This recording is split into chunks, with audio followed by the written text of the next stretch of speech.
우리에게 주신 하나님의 말씀 시편 47편입니다. 시편 47편 1절에서 9절까지입니다. 1절부터 함께 봉독합니다. 너희 만민들아 손바닥을 치고 즐거운 소리로 하나님께 외칠지어다. 지존하신 여호와는 두려우시고 온 땅에 큰 왕이 되심이로다. 여호와께서 만민을 우리에게 나라들을 우리 발 아래에 복종하게 하시며 우리를 위하여 기업을 택하시나니 곧 사랑하신 야곱의 영화로다.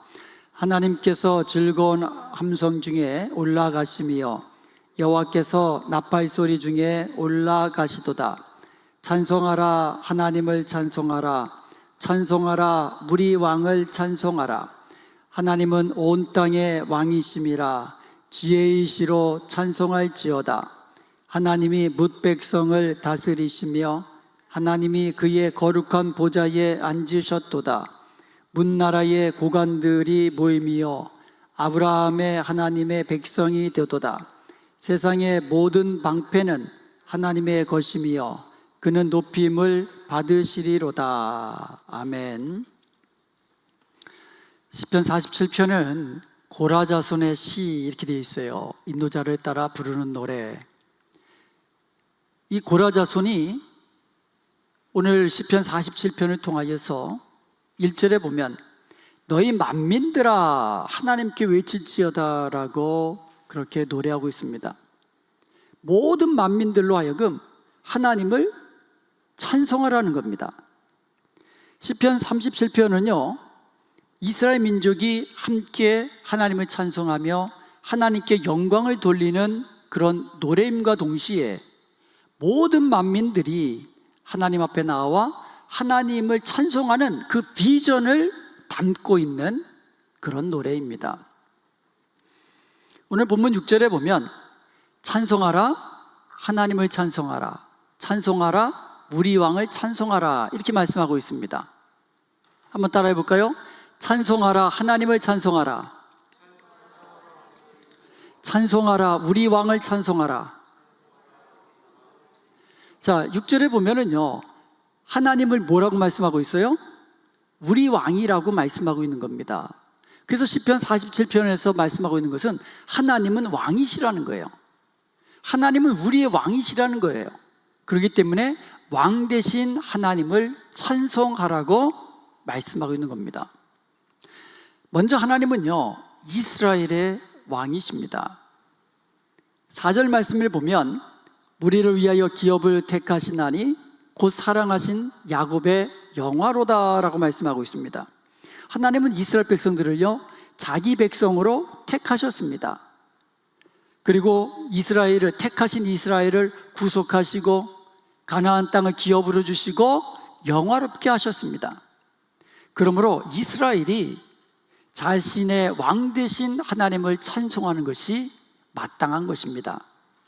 그런데 2절에 보면은요 하나님은 온 땅에 큰 왕이 되신다고 말씀하고 있습니다. 지존하신 여호와는 두려우시고 온 땅에 큰 왕이 되심이로다. 하나님은 이스라엘의 왕 되심 뿐만 아니라 온 땅의 왕이시라고, 그것도 큰 왕이시라고 말씀하고 있는 겁니다. 그리고 8절에 보면은요 하나님은 그의 거룩한 보좌에 앉으셔서 온 세상을 돌아보시며 뭇 백성을 다스리시는 하나님이라고 말씀하고 있습니다. 하나님은 모든 열방을 다스리시는 왕이시라고 말씀하는 겁니다. 그렇기 때문에 만민들 또한 왕 대신 하나님을 찬송하라고 그렇게 노래하고 있는 겁니다. 심지어 하나님은요 자연을 다스리시는 분이에요. 예수님이 제자들과 함께 갈릴리 건너편 호수로 갈릴리 호수 건너편으로 건너가고 계실 때에 갑자기 큰 광풍이 몰아닥쳤습니다. 거의 죽게 되었을 때에 예수님께서 바람을 꾸짖으시니 바람이 잠잠해지고 바다가 잔잔해졌다고 말씀하고 있습니다. 예수님이 말씀하시면 자연도 그 말씀에 순종하는 그런 온 우주의 왕이시라는 거예요. 이스라엘이 가나안 정복 전쟁을 할 때에 여호수아가 하나님께 기도합니다. 태양을 머물게 해 주옵소서. 그랬더니 하나님께서 그 기도 들으시고 태양을 멈추게 하셨습니다. 이게 태양을 멈춘다 그러는 것은 이게 눈으로 볼 때에 이 태양이 움직이는 것 같잖아요, 동에서 서로. 근데 실상은 뭐예요? 지구가 자전하고 공전하는 겁니다. 지구가 하루에 한 바퀴 돌아요. 하루가 바뀌는 겁니다. 또 태양 주위를 1년에 한 바퀴를 도는 겁니다. 그런데 태양이 멈추었다라는 말은 뭐예요? 거꾸로 말하면 지구가 자전하는 것을 멈추고 공전하는 것을 멈췄다라는 거예요. 우주 공간에 매달려 있는 지구가 보통 과학자들이 발견하는 게 뭡니까? 만유인력 법칙 아닙니까? 중력이 서로 땡기는 힘이 서로 맞아서 이게 지구가 떨어지지 않는다는 거 아닙니까? 그런데 그 순간 모든 인간이 발견한 모든 법칙은 다 깨지는 거예요. 오직 누구의 말씀만 들어요? 창조주 하나님의 말씀만 듣는 겁니다. 그 놀라운 일이에요. 어떻게 돌던 지구가 멈추고 지구가 공전하던 그 공전을 멈출 수 있겠느냐 이거예요. 오직 창조주 하나님만이 하실 수 있는 능력인 것입니다. 이처럼 모든 우주 만물은 창조주 하나님 창조하실 뿐만 아니라 지금도 다스리시는 그 하나님의 말씀에 순종하는 거예요. 그래서 자연 만물도요, 왕 대신, 자연의 우주의 왕 대신 하나님을 찬송하는 겁니다. 그리고 하나님은요, 우리의 마음까지도 다스리십니다. 우리가 잘 아는 빌립보서 4장 6절과 7절에 보면 뭐라고 합니까? 우리가 기도할 때에 감사함으로 기도하라 그러잖아요. 우리가 감사함으로 기도하면 모든 지각에 뛰어난 하나님의 평강이 그리스도 예수 안에서 우리의 마음과 생각을 지키신다 그랬거든요. 그러니까 하나님은요, 우리의 마음까지도 다스리시며 지키시는 그와 같은 왕이시라는 겁니다. 그렇게 우리는요, 하나님 앞에 기도할 때에 우리의 마음을 다스려 주옵소서, 우리의 마음을 지켜 주옵소서라고 기도해야 됩니다. 얼마나 유혹이 많습니까? 죄된 정욕이 얼마나 많습니까? 하나님, 죄의 정욕으로부터, 세상과 사탄의 유혹으로부터 내 마음을 지켜 주옵소서. 내 마음에 하나님을 사모하게 하시고 마음으로부터 하나님을 찬송하게 하옵소서. 우리는 이렇게 기도해야 되는 거예요. 하나님만 사랑하되 온 마음으로 사랑하게 하옵소서. 우리의 마음을 다스리시는 하나님 앞에 기도해야 된다는 것이죠. 여러분, 하나님은 우리의 왕이십니다. 아멘. 우리를 다스리시는 왕이세요. 우리의 가정을 다스리는 왕이시고, 우리의 자녀를 다스리는 왕이시고, 우리의 교회를 다스리는 왕이시고, 모든 만물을 다스리시는 왕이시고, 온 만민들, 열방을 다스리시는 왕이시라는 겁니다.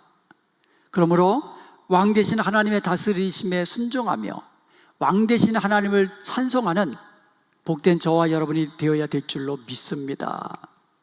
그러면 우리가 왕이신 하나님을 찬송할 때 어떻게 찬송해야 될까요? 첫째로 기쁨으로 찬송해야 됩니다.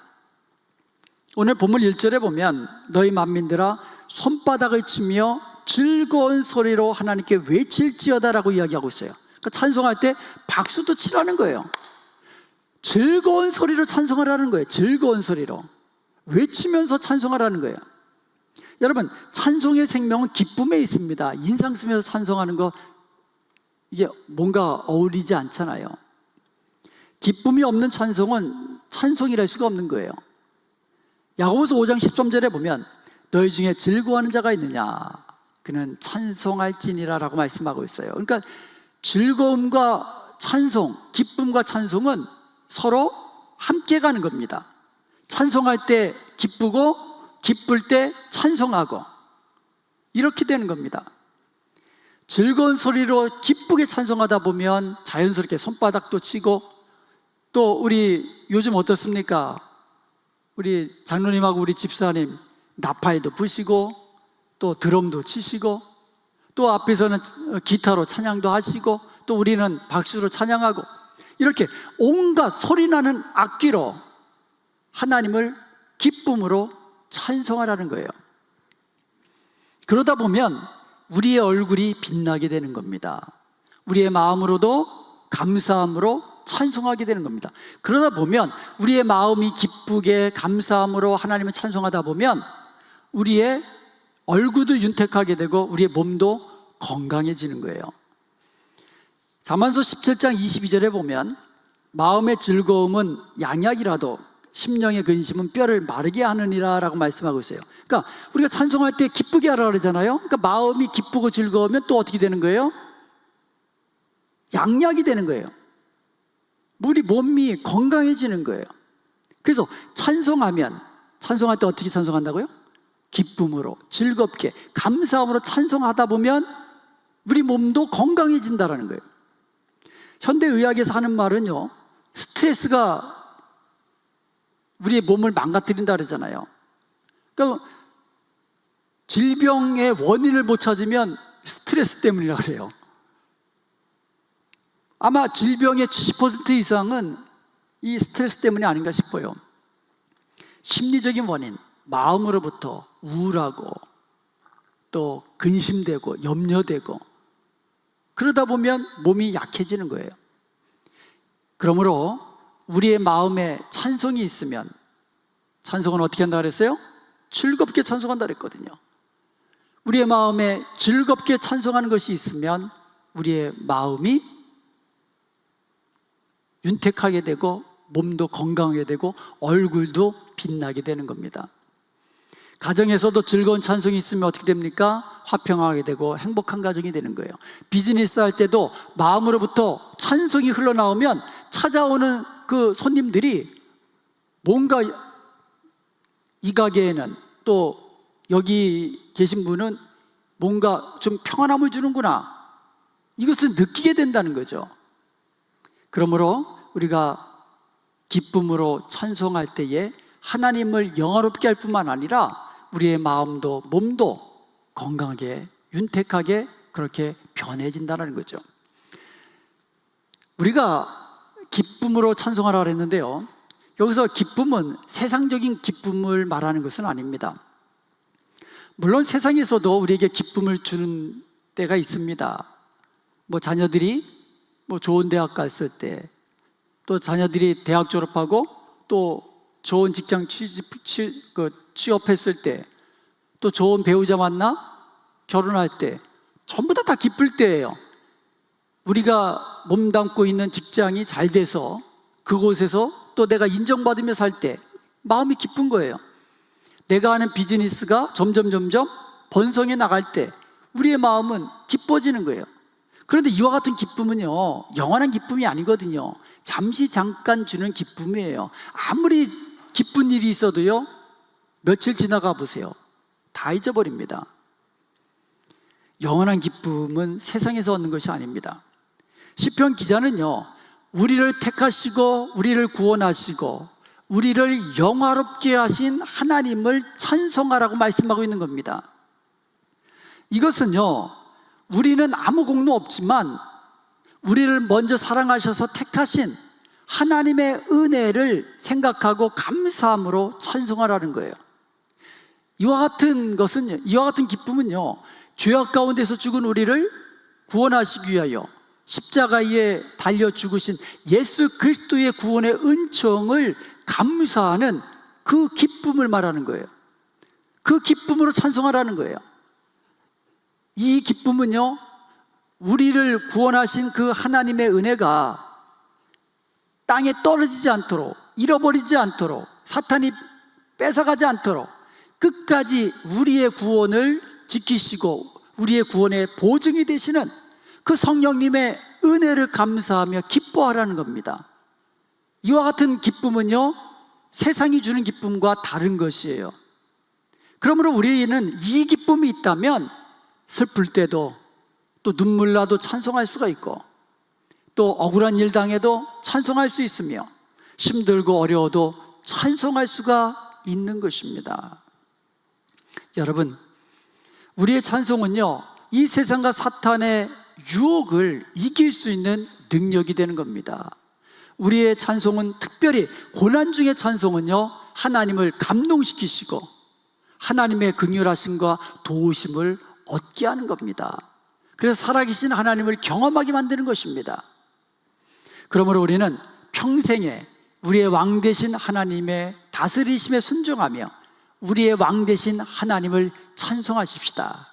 즐겁게 찬송하며 온갖 소리나는 것으로 손뼉을 치며 하나님을 찬송하며 무엇보다도 우리의 마음으로 우리의 영으로 항상 하나님을 송축하는 복된 성도가 되어야 될 줄로 믿습니다.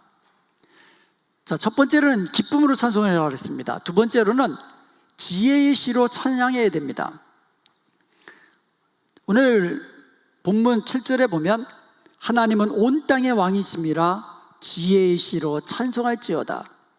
우리는 세상 곡조를 담은 노래로 찬송하는 게 아닙니다. 지혜의 시로 찬송하는 겁니다. 시편을 기록한 그 저자들을 보면, 기자들을 보면은요, 모두 다 지혜의 시로 하나님을 찬송하고 있습니다. 그들은요, 그들의 찬양의 언어를 한번 보세요. 여호와는 나의 목자시니 내게 부족함이 없으리로다. 하나님은 나의 힘이시요 나의 방패시니 내가 누구를 두려워하리요. 하나님은 나의 피난처시요 나의 환난 날에 만날 큰 도움이시라. 시편 기자들이 고난이 없어서 오직 형통할 때만 찬송한 게 아니라는 겁니다. 오히려 고난의 때에, 환난의 때에, 죽음의 위기에서 하나님을 더욱더 찬송했다는 것을 우리가 볼 수가 있습니다. 그들은 고난의 상황 속에서도 하나님의 도우심을 믿으며 찬송한 거예요. 이것은요, 그들이 자기에게 닥쳐온 이 고난을 하나님과의 관계성 속에서 해석한 거예요.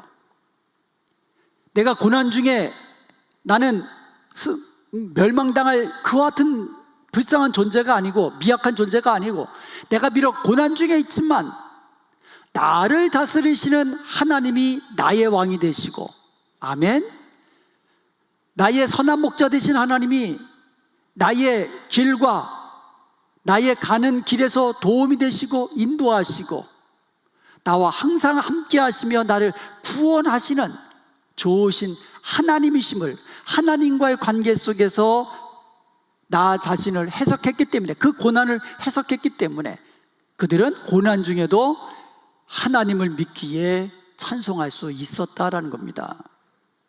그 고난을, 자기가 당한 고난을 믿음으로 그것을 시로 승화시켜서 하나님을 찬송할 수 있었던 겁니다. 그러므로 우리는요, 왕 되신 하나님께서 능력으로 우리를 다스리시는 것을 믿고 찬송하십시다. 우리 인생의 주인 되신 하나님께서 우리와 항상 함께 하시며 우리를 도우시고 인도하시는 것을 믿으며 우리는 어떤 상황 속에서도 하나님께 찬송하십시다. 하나님을 찬송하며 모든 고난을 이기고 구원의 하나님을 경험하는 자가 복된 주의 백성이 되는 것입니다. 자, 첫 번째로 기쁨으로 찬송하라 그랬어요.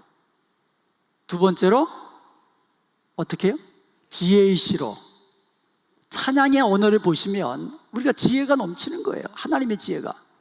그리고 세 번째로는요, 모든 민족이 하나님 앞에 엎드려 함께 하나님을 찬송하는 비전을 가지고 찬송해야 되는 거예요. 시편 47편을 지은 시인은 9절 말씀에서 이렇게 결론을 맺고 있습니다. 9절 말씀을 보면은요, 문 나라의 고관들이 모임이여 아브라함의 하나님의 백성이 되도다. 문 나라, 세상 모든 나라의 그 고관들이 모였다는 얘기는 그 땅의 백성들도 함께 모였다고 보시면 돼요. 그런데 그들이 뭐가 돼요? 아브라함의 하나님의 백성이 된다는 거예요. 세상의 모든 방패는 하나님의 것이며 그는 높임을 받으시로다. 오늘 시편 기자는요, 열방의 방백들이 하나님의 백성이 되어서 하나님 앞에 엎드려 경배하며 함께 하나님을 찬송하는 놀라운 비전을 품고 듣고 노래하고 있다라는 거예요. 이사야서 19장 24절과 25절에 보면 그날에 이스라엘이 애굽과 아수르와 더불어 셋이 세계 중에 복이 되리니, 이스라엘과 아수르와 애굽, 이는 만군의 여호와께서 복주심에 이르되 내 백성 애굽이요. 애굽을 뭐라고 말씀하고 있어요? 내 백성이라고. 내 손으로 지은 아수르요, 아수르에 대해서 내 손으로 지었다라고 말씀하고 있어요. 그리고 나의 기업 이스라엘이요, 복이 있을지어다 하실 것임이라. 그날에. 애굽이 어떤 나라입니까? 오랫동안 이스라엘 백성들을 노예로 부리면서 핍박하고 억압했던 나라 아닙니까? 아수르가 어떤 나라입니까? 북이스라엘을 멸망시킨 나라예요. 그리고 남유다마저 멸망시키려고 대군을 이끌고 쳐들어온 나라입니다. 오늘날의 시리아예요. 그런 애굽과 아수르가 이스라엘과 함께 하나님의 백성이 되어서 하나님 앞에 엎드려 하나님을 찬송하는 그 비전이 이사야도 보고 있는 거예요. 그날이 올 거다. 그런 복을 하나님께서 주시겠다고 이야기하고 있어요. 그렇다면 애굽과 아수르만 그럴까요? 아니지요. 나아가 온 열방이 하나님의 백성이 되어서 하나님 앞에 엎드려 하나님을 찬송하는 것이 바로 하나님이 꿈꾸시는 비전인 것입니다. 지금 이 순간에도 하나님은 그 하나님의 이런 비전을 이루어 가시고 있는 것을 믿으시기 바랍니다. 모든 민족이 하나님의 백성이 되어 하나님 발 앞에 엎드려 하나님을 찬송하는 이 비전, 이것이 바로 우리 은혜와 평강교회가 꿈꾸는 비전이 되길 원합니다. 저와 여러분이 이와 같은 비전을 품고 복음을 들고 달려가는, 힘쓰고 애쓰는 저와 여러분이 되어야 될 줄로 믿습니다. 이 비전을 품고 우리도 시편 기자처럼 하나님을 찬송할 수 있기를 바랍니다. 세상 모든 민족이 하나님의 백성이 되어 왕 대신 주님 앞에 엎드려 하나님을 찬송하는 비전인 주님 다시 오시는 그날에 이루어질 것입니다. 그때까지 우리는 이 비전을 가지고 잃어버린 한 영혼을 위하여 하나님의 사랑으로, 하나님의 마음으로 기도하며 복음으로 예수 그리스도를 전할 수 있기를 바랍니다. 그때까지 우리는 우리의 전도함을 통하여 잃어버린 영혼들이 주님께로 인도함 받아 그들과 함께 하나님을 찬송하는 그 비전을 가지고 함께 달려갈 수 있기를 바랍니다. 우리 교회가 선교에 더욱 힘을 써서 모든 열방이 주님께로 돌아와 하나님을 찬송하는 그날이 속히 올 수 있기를 간절히 소원합니다. 사랑하는 여러분, 하나님은 왕이십니다. 하나님은 우리를 다스리시고 때로 온 땅을 다스리시고 온 우주 만물을 다스리시고 심지어 우리의 마음까지 다스리시는 왕이십니다. 우리는 왕 되신 하나님의 다스리심에 순종해야 돼요. 그리고 그 왕 되신 주님을 찬송해야만 합니다. 그런데요, 하나님은 우리의 모든 문제도 다스리시는 그와 같은 분이라는 거예요. 그래서 문제가 찾아오면은요, 우리로 하여금 낙심하라고, 넘어지라고, 문제가 우리에게 찾아오는 것이 아니라는 겁니다. 문제가 찾아오면 하나님 앞에 나아가 기도하고 살아계신 하나님을 경험함으로써 하나님의 살아계심을 찬송하라고 우리에게 찾아오는 것임을 믿으시기 바랍니다. 문제가 찾아올 때마다 낙심하고 염려하고 두려워하고 근심하고 넘어지고, 이게 아니라 문제가 찾아올 때마다 하나님 앞에 엎드려 기도하고 기도에 응답하시는 하나님을 경험하고 하나님을 찬송하는 것이 하나님이 우리에게 문제를, 고난을 허락하신 목적이라는 겁니다. 이것을 믿는다면 우리는 어떤 상황 속에서도 감사함으로 하나님을 찬송할 수 있는 줄로 믿습니다. 이제부터 우리 평생에 하나님을 찬송하십시다. 아멘. 즐겁게 기쁨으로 찬송하고 지혜의 시로 찬송하고, 무엇보다도 모든 열방이 하나님 앞에 돌아와 하나님 앞에 엎드려 하나님을 경배하며 하나님을 찬송하는 그 비전이 우리 앞에 이루어지기를 우리도 소원하면서 우리도 노래할 수 있기를 주님의 이름으로 축원드립니다.